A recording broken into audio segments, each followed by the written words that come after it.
Kia ora, Talofa, Malele, Bula, Aloha and Welcome to Season 10, Episode 72 of Breakfast Bites by TEIVOVOdigital.com.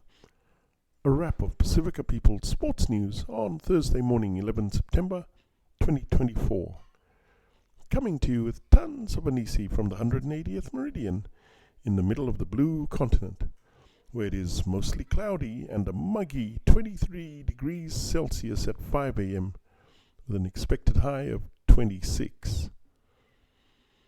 In Rugby Union, former Scotland rugby captain and star fullback Stuart Hogg is facing stalking charges against a second woman ahead of a trial into domestic abuse charges against his ex-wife. Hogg appeared in court on Tuesday, where he was charged with new offences of causing fear and alarm by repeatedly telephoning a woman and sending her messages of an alarming and distressing nature, despite being urged not to contact her. Hogg also faces 2 new breach of bail offences over 7 years between 2017 and 2024, where he is accused of shouting, swearing and acting aggressively towards his ex-wife, and of repeatedly accusing her of infidelity. Unbelievable. In Rugby League, our world-famous tips for the NRL finals this weekend. In the first elimination final, we tipped the North Queensland Cowboys to nuke the Newcastle Knights in Townsville.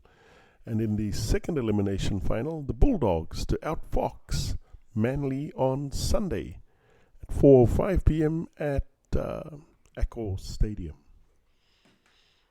Outfox, got it? In football, there's a growing rift between Chelsea's American co-owners Todd Boehly and Clear Lake Capital, the majority shareholder, with each trying to buy out the other's share and take full control of the club. The two sides worked together to acquire the club for a record US $5 billion just 2 years ago.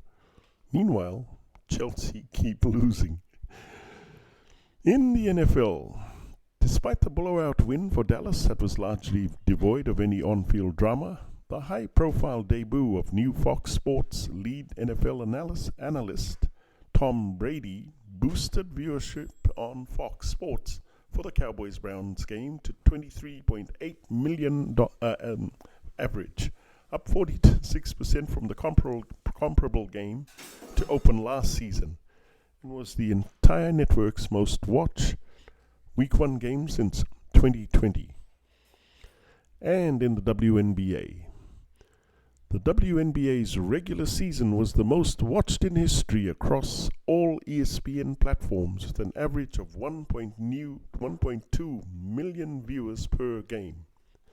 That number is a 170% increase versus the average viewership of last season's games, with the 2023 WNBA Finals averaging less than 800 viewers across all 4 games. My goodness, Caitlin Clark. Finally, in sports biz, ESPN's biggest name is 9 months away from free agency. They've made an offer, I've counted, Stephen A. Smith said, and that's where we've left it.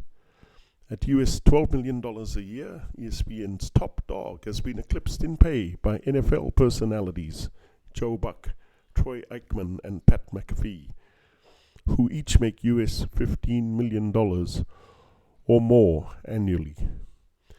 Smith said, when you've been number 1 for 12 years, well, what the hell does that warrant? As everyone knows, First Take generates 10 times more revenue now compared to when Smith started hosting the show in 2012. ESPN bosses have repeatedly said they want Smith to remain at the network. If someone wants you bad enough, they show you. It's not always about the money, Smith said.